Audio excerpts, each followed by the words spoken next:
Hello tout le monde, j'espère que vous allez bien, bienvenue dans cette nouvelle vidéo. Aujourd'hui je vais vous développer 7 tenues, donc c'est en fait les tenues de ma semaine, et comme il y a 7 jours dans la semaine, il y a 7 tenues. Le concept est au final un peu le même que celui des top 5 looks d'hiver. Ici ce sont des looks que j'ai portés en fait sur 2 semaines, parce que comme vous savez je travaille de la maison, et du coup il y a des jours en fait où je ne sors pas, et les looks sont pas nécessairement complets. Donc sur 2 semaines, j'ai noté, on va dire, mes looks les plus sympas à vous présenter. Je les ai ensuite filmés, comme ça vous pouvez voir un petit peu ce que j'ai porté sur 1 semaine et demie, 2 semaines ici à Londres. Comme d'habitude, avant de commencer la vidéo, n'hésitez pas à vous abonner à la chaîne si ce n'est pas déjà fait. Ça me fait très plaisir de voir la communauté grandir, donc si vous n'êtes pas encore, n'hésitez pas à vous abonner. Alors, en ce qui concerne mon tout premier look, au niveau du top, j'ai mis un petit pull très sympa couleur grège que j'ai acheté sur Vinted, et c'est un Another Stories, et je l'ai eu pour un truc comme 10-12 livres sterling, donc une quinzaine d'euros peut-être, ce qui était je pense la moitié du prix du pull en magasin. Et quand je l'ai acheté, il était encore très moderne, et il l'est toujours en fait. Donc c'est un pull tout simple, vraiment col rond. Au niveau des manches, elles sont un petit peu ballon parce qu'elles sont resserrées au niveau du poignet. J'aime beaucoup l'effet baggy que ça fait quand on remonte la manche. Donc voilà, vraiment tout simple. Au niveau du jean, j'ai mis mon jean H&M qui est un taille mom que j'ai acheté assez récemment et que je mets vraiment tout le temps. Donc il monte vraiment jusqu'à la moitié du ventre et il s'arrête au niveau de la cheville. J'aime beaucoup cette longueur et ce fit aussi qui en fait n'est collant nulle part. Il laisse une grande mobilité et il a très peu de délavage. C'est pas un jean ni bleu clair ni bleu marine ni bleu foncé, c'est vraiment entre les deux, c'est une belle couleur passe-partout qui fait assez chic alors que le délavé parfois peut faire un petit peu plus casual. Au niveau des chaussures, j'ai mis mes petits mocassins, je sais plus du tout où j'allais parce que c'était genre il y a 2 semaines de ça, mais j'ai mis mes petits mocassins noirs de chez Office, c'est un magasin qu'on a ici en Angleterre qui propose une très grande variété de chaussures, ils proposent des chaussures de marque mais aussi leurs propres produits, et celle-ci c'est vraiment Office à l'intérieur, donc voilà, c'est les chaussures de la marque. Elles sont très bien, très quali, confort, peut mieux faire, mais elles sont quand même très sympas pour des petites marches. Pour aller faire les courses ou quoi, elles sont top, mais je ne marcherai pas 3-4 km avec, quoi. Pour finir avec les vêtements, j'ai complété ce look avec mon manteau noir de chez Stradivarius. Je vous l'ai présenté également dans ma vidéo des top 5 looks. Je pense que c'était la première fois que je vous le présentais. C'est vraiment un de mes indispensables de cet hiver. En fait, je n'avais jamais eu de manteau noir avant celui-ci, et ça me fait trop bizarre d'avoir un manteau comme ça qui va avec tout sans même se poser la question. Vraiment, il y a très peu de choses avec lesquelles il ne va pas. Donc en fait, quand je vois que la température est un peu, on va dire, en dessous des 13 degrés, je sais que je vais être un petit peu frileuse. Je prends ce manteau-là, il va quasiment tout le temps avec ma tenue, et ensuite je peux aller n'importe où sans avoir froid. Ce que j'adore avec ce manteau, c'est la lanière qui est en fait dans le même tissu que le manteau lui-même. Et en fait, l'idée, c'est vraiment de fermer le bouton. Il y a un seul bouton en fait sur le manteau, donc il n'est pas suffisant. Il faut vraiment fermer la lanière. Et j'aime bien cet effet un petit peu peignoir de maison, robe de chambre peut-être un peu.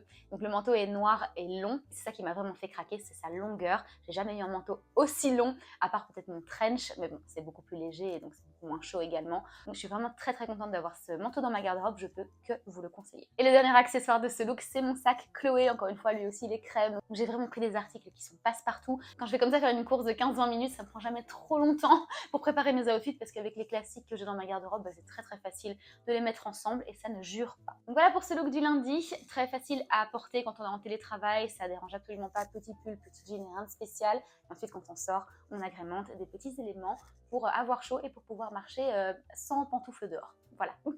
Alors pour le mardi, je me suis habillée en ce que j'appelle le look de la flemme, parce que vraiment il n'est pas très compliqué et il est tellement confortable. Le truc c'est qu'il est carrément à la mode ici à Londres, je ne sais pas si chez vous c'est comme ça. L'effet comme ça de mettre un gros pull et un legging, ici c'est super à la mode, on fait ressortir les petites chaussettes Adidas, c'est vraiment le top de la tendance ici, donc je ne me sens même pas sous-habillée pour aller faire mes petites emplettes. Alors pour la description de ce look, j'ai mis au-dessus mon pull Anine Bing, donc c'est un pull gris avec écrit en grand Anine Bing Sport. C'est un pull que j'ai acheté dans le magasin d'Anine à New York il y a 1 an et demi maintenant. C'était hyper la mode chez les Anglais, toutes les hit girls avaient ce pull et je me suis complètement fait influencer. Il est beaucoup trop cher pour ce que c'est. J'ai payé un truc comme 150 $, donc imagine un truc comme 130 € pour un gros pull comme ça. La matière, certes, c'est du coton, mais la réalité, c'est que H&M et Zara en font des tout aussi bien. Donc franchement, allez pas dépenser votre argent juste pour qu'il y ait écrit un ending dessus. Je le regrette pas parce qu'il m'a suivi pendant 1 an et demi et qu'il a bien tenu. Donc je le mets encore maintenant en look comme ça casual, mais franchement, ça vaut pas le prix. En dessous, j'ai mis mon legging de sport, il était propre, je vous rassure. C'est un legging de sport qui en fait vous maintient bien en place parce que j'avais pas trop envie non plus d'avoir l'air d'être sortie avec un legging, quoi. Encore une fois, c'est un petit peu à la mode ici. Au niveau des chaussures, j'ai mis mes Adidas originales, bon, c'est vraiment la pièce normale à mettre avec ce look. J'ai pas vraiment inventé quelque chose de nouveau par là, c'est vraiment un truc qu'on voit partout sur Insta, en tout cas dans mon Insta où je suis les influenceuses anglaises principalement. C'est vraiment un look qu'on voit très souvent et comme je vous disais tout à l'heure, on fait ressortir les petits petites chaussettes Adidas au-dessus du legging de sport. Donc voilà, ça c'est la petite touche qu'il faut pas oublier pour que le look soit cohérent. Alors si je me souviens bien, ce jour-là, il faisait pas trop froid. Bizarrement, on a eu 2 semaines très très froides en fin octobre, début novembre. Et ensuite, c'est monté à genre 15 degrés en après-midi. Très très bizarre. Là, du coup, j'imagine que j'étais en train de sortir pour faire quelques emplettes, comme je vous disais. Et il faisait pas très froid. Donc avec le gros pull plus un trench, c'était bien suffisant. Donc mon trench, je vous l'ai déjà présenté il y a quelques mois de ça. C'est le trench long beige de chez Stradivarius. Il fait vraiment le taf, mais maintenant que je l'ai porté pendant un peu plus longtemps, ça fait quand même 6 mois que je le porte, je peux vous dire que la qualité n'est pas trop au rendez-vous. Les coutures sont pas incroyables.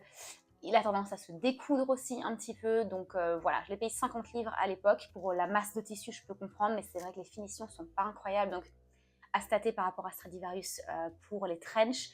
Je regrette pas nécessairement de l'avoir acheté pour autant, mais peut-être si j'avais pu mettre 10 ou 20 livres dans un trench, peut-être chez Zara ou chez Mango, qui était du coup mieux taillé et où les coutures ne se laissaient pas aller en quelques mois, je crois du coup que j'aurais été sur une autre marque, mais bon, c'est fait, c'est fait.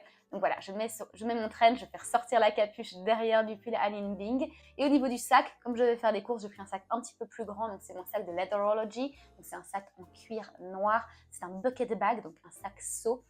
Qui est assez grand en fait à l'intérieur. Si on enlève la petite boucle à l'intérieur, il a quand même une sacrée capacité.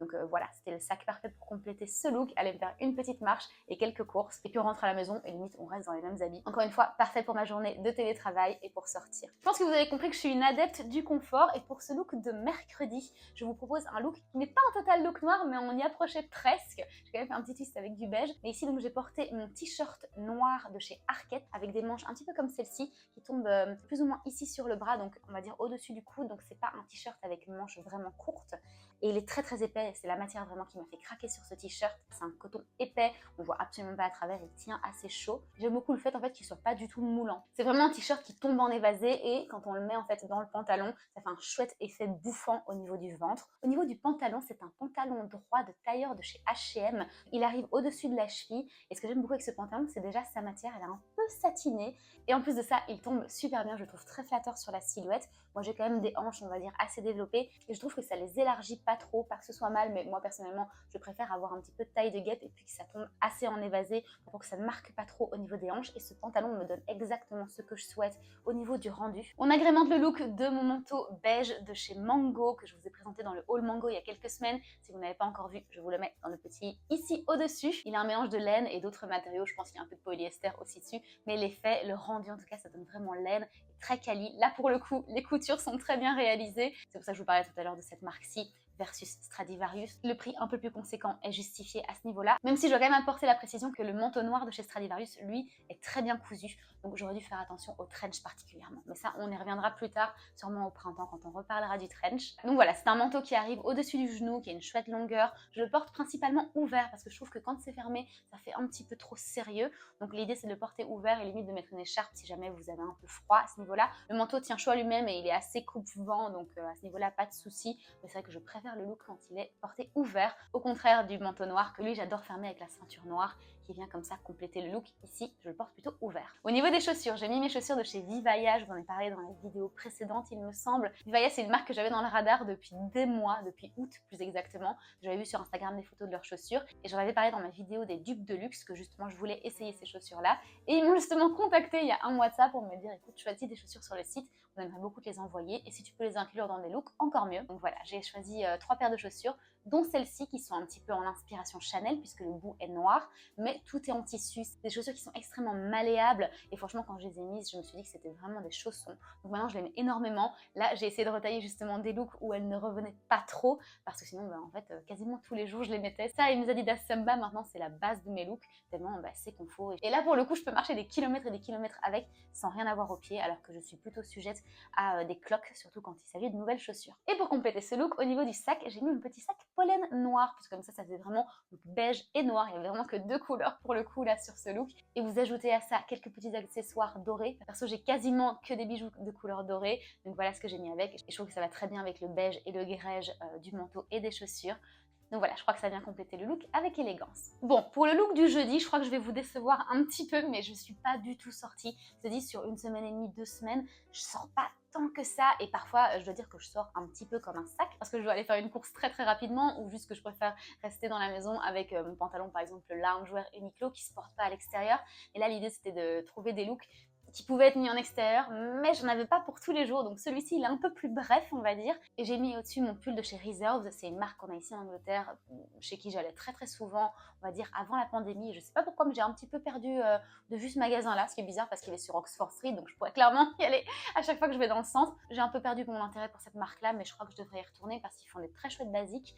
Et donc voilà ce pull comme ça beige avec une petite tirette au milieu. Il m'a pas coûté très cher. Le prix en fait de Reserve est pas mal. Si vous passez à Londres et donc sur Oxford Street, le magasin est assez grand et il est près du H&M d'Oxford Circus. Je vous conseille vraiment d'aller faire un tour, c'est une très chouette marque. Comme je vous l'ai dit, ça fait des années que j'ai ce pull. Il s'est pas mal abîmé avec le temps, mais je le trouve toujours aussi confortable. Il est assez court, donc il rentre pas exactement dans les pantalons, mais si vous mettez une ceinture, on voit quand même très bien la ceinture apparaître, étant donné qu'il s'arrête vraiment pile à la fin du buste pour donner place au pantalon. Donc quoi de mieux pour ce look que de remettre mon pantalon noir de chez H&M. Je trouve que c'est un combo qui fonctionne très très très bien. Bon, j'ai vraiment pas inventé l'eau chaude là pour le coup, mais je trouve que ces deux textures-ci, le noir épais et satiné du pantalon H&M plus le beige avec de fines lignes comme ça de ce pull de chez Reserve, ça donnait vraiment particulièrement bien. Et pour finir le look, j'ai mis ma petite ceinture noire de chez Ralph Lauren. Alors je ne vous montre pas plus que ça parce que je ne suis pas sortie ce jour-là, donc je n'ai pas mis de chaussures avec.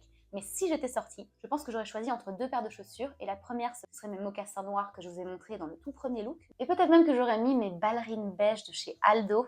Elles commencent un peu à être abîmées avec le temps, ça fait des années que je les ai. Je pense 4 ans et elles commencent un peu à s'abîmer, mais je les adore. C'est des ballerines camel, même pas beige, elles sont un peu plus foncées et elles ont des petits pompons. Elles ont deux petits pompons à l'avant que je trouve absolument splendides. J'ai souvent tendance à essayer des ballerines qui sont un petit peu trop larges pour mon pied parce que, comme je vous dis, il est très fin. Mais ces ballerines-là de chez Aldo, elles sont vraiment faites pour mon pied. Que vraiment, si vous avez des pieds fins, ils proposent des modèles comme ça qui sont super élégants et qui vont pas noyer votre pied dedans. Donc voilà pour ce petit look, il n'était pas totalement complet puisque je ne suis pas sortie de chez moi. Et c'est la réalité, les gars, je sors vraiment pas beaucoup de chez moi quand on travaille de la maison. On sort vraiment pas tous les jours et c'est pas que je veux l'éviter, mais c'est juste que en Angleterre très souvent il pleut et franchement si on peut éviter de sortir, on ne sort pas. Pour le vendredi, et là c'est le jour des sorties, je ne sais plus ce que je faisais ce jour-là, mais je suis sortie avec ma petite robe mango que encore une fois je vous ai présentée dans le haul mango il y a quelques semaines de ça. Et en fait donc cette robe, c'est une robe grise très ample en coton slash un petit peu de polyester dedans aussi. Elle a un col montant assez gros et elle tombe de manière un petit peu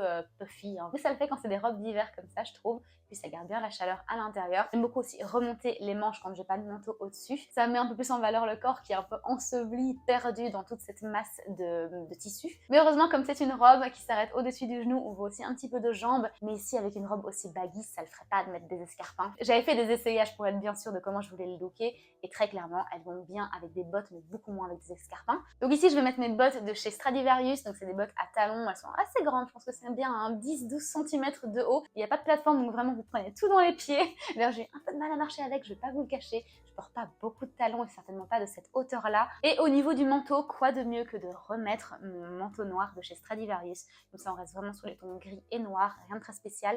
Il me semble que je sortais pas nécessairement au restaurant ce soir-là, mais que j'allais faire un tour avec mon copain dans la zone ici, juste faire une petite balade. Donc c'est pour ça que c'était peut-être pas l'idée du siècle de mettre des talons aussi haut. Donc je n'ai pas mis de sac pour le look. Je vous dis, parfois les looks sont pas super complets parce que c'est des looks de la vie de tous les jours. Et à chaque fois que je sors, je ne mets pas nécessairement la totale du look. Donc là, il n'y avait juste pas de sac, c'est juste pour aller faire un petit tour près de chez nous. Si j'avais dû mettre un sac, j'imagine que le pollen numéro 10 noir, qui fait partie de ma collection, aurait été parfait pour l'occasion. Parce que comme il est en crossbody, avec le manteau noir, ça donne super bien. Ça aide limite à fermer le manteau. Donc voilà, si j'avais dû mettre un sac, je pense que j'aurais mis le pollen numéro 10. Alors pour le look du samedi, je vous propose un look qui est assez sympa, que j'ai très récemment mis en œuvre quand j'ai vu ce look sur Insta de quelques filles qui mettaient un petit peu comme ça des chemises en dessous de cardigans. Je me suis dit pourquoi pas moi aussi essayer ça, étant donné que j'ai pas mal de cardigans comme ça qui vont en V. Et en fait, c'est juste parfait pour mettre une chemise en dessous. Donc j'ai commencé par ma chemise Ralph Lauren blanche. J'ai de 3 couleurs ces chemises-là, j'ai la collection totale en fait. Et j'ai donc la blanche, la rose et la bleu ciel. Ici, bien sûr, la blanche est beaucoup plus passe-partout. Donc voilà, je mets cette chemise blanche-ci avec de nouveau mon jean de chez H&M taille mom. Et ensuite, au niveau du cardigan, je mets mon nouveau cardigan de chez Beaufort Blake. Donc c'est eux qui m'ont envoyé très gentiment. C'est vraiment une qualité incroyable, il tient hyper chaud ce cardigan, donc en plus avec la chemise en dessous, là pour le coup vous aurez bien chaud, pas besoin d'allumer le chauffage. Et donc voilà ce que ça donne, je trouve ça très sympa comme look, hyper facile à porter, hyper facile à assembler. La pièce forte très clairement c'est le cardigan qui est un petit peu plus spécial, c'est limite un petit peu cardigan qui rappelle des couleurs de Noël. Au niveau des chaussures, je vous en parlais justement tout à l'heure, ce sont les petites ballerines de chez Aldo avec leurs petits pompons mais qui commencent à être pas mal abîmés. Et nous en sommes déjà à dimanche, donc le look du dimanche, là pour le coup je suis sortie, je sais plus du tout où, je pense que c'était au restaurant. Et au niveau du dessus, je porte ma chemise de chez chez Lily Silk que je mets pas assez souvent à mon goût. Elle est si douce portée, mais elle tient pas du tout chaud parce que c'est de la soie et ça tient pas vraiment chaud la soie. Donc elle est lignée blanc et bleu, on va dire un petit peu électrique. C'est pas du bleu marine exactement, même si de premier abord on dirait. Et voilà, elle est très flowy, elle a le petit logo de Lily Silk comme ça vers le milieu de la chemise. Donc c'est plus au niveau du ventre qu'on voit le logo, mais très très finement. Elle est vraiment élégante cette chemise là pour le coup, je l'adore. Et au niveau du bas, j'ai mis mon jean blanc de chez H&M, donc c'est un jean tout droit. Il arrive à la cheville, même pas en dessous de la cheville, donc c'est même pas un 3/4 ni rien. C'est vraiment un pantalon blanc tout simple. Pour vraiment bien délimiter la chemise du pantalon, pour éviter que ça fasse un petit peu flouté, et pour finir aussi le look, j'ai mis ma ceinture camel de chez Tommy Hilfiger avec une boucle dorée. Il est écrit finement TH dessus, mais c'est à peine perceptible. Étant donné qu'on allait au restaurant ce jour-là et que c'était vraiment pas très loin de la maison, parce qu'on a pas mal de restaurants près de la maison, et qu'il faisait pas trop mal dehors pour une fois, il y avait une quinzaine de degrés, j'ai juste mis mon blazer camel de chez Reiss, qui est légèrement cintré et qui est, comme on dit, double-breasted. Ça veut dire qu'en fait, il y a des boutons des deux côtés du blazer, pas seulement d'un côté. Ça se porte totalement ouvert, hein. Le but, c'est vraiment pas de les fermer ici. Et les boutons sont assez sympas parce qu'en fait, ils sont noirs au milieu et sur les côtés, il y a du doré. Donc voilà, c'est pour ça que ça fait totalement sens de mettre des accessoires dorés avec, puisque le blazer lui-même a cette touche de doré qui peut du coup pas être enlevée du blazer lui-même. Au niveau des chaussures, j'ai mis mes Chanel Slingback, donc voilà, un grand classique. Il faut quand même que je sorte de temps en temps, les pauvres. Elles n'ont pas intégré ma collection pour rester dans un tiroir toute leur vie, donc j'essaie quand même de les mettre, quitte à les abîmer. C'est comme ça, je m'en fais une raison, je préfère les utiliser et qu'elles se démodent en étant bien usées plutôt que de se démoder de toute façon dans 5-6 ans très probablement. Je crois pas trop au timeless, si ce n'est que du timeless sur 5-6 ans. Donc si j'achète du luxe ou des trucs un peu premium, je les mets maintenant tant que c'est bien à la mode, et quand ça passera, au moins j'en aurai fait une belle utilisation. Mais ça, c'est mon motto. Je prends soin de mes affaires, je les claque pas contre les murs, je les mets pas par terre dans les restaurants, mais je les utilise quand même. Le but, c'est pas qu'ils restent dans une boîte ou dans un dust bag toute leur vie. Et du coup, en parlant de luxe, je finis ce look par encore mon Chloé Tess couleur crème, parce que c'est une couleur qui va très bien avec tout. Et ici, pour le coup, on joue sur du camel avec la ceinture qui est un peu plus foncée, le blazer qui est un camel un peu plus clair, et pour le coup, donc ce saxi qui est carrément crème, mais qui se mélange avec tout. C'est juste un camailleux, on va dire, de beige et de camel, mais ça reste quand même foncièrement, on va dire, la même couleur, donc ça ne jure pas entre elles. Donc voilà, je vous ai présenté ce que je porte pendant 7 jours, j'espère que ça vous a plu. L'idée, c'est vraiment de vous montrer des looks en plus de la vidéo des top 5 looks qui, eux, étaient un peu plus développés de A à Z. Ici, c'était peut-être un peu plus brouillon, mais j'espère quand même que ça vous a plu. En tout cas, nous, on se retrouve la semaine prochaine pour une vidéo. À vendredi prochain, et prenez soin de vous.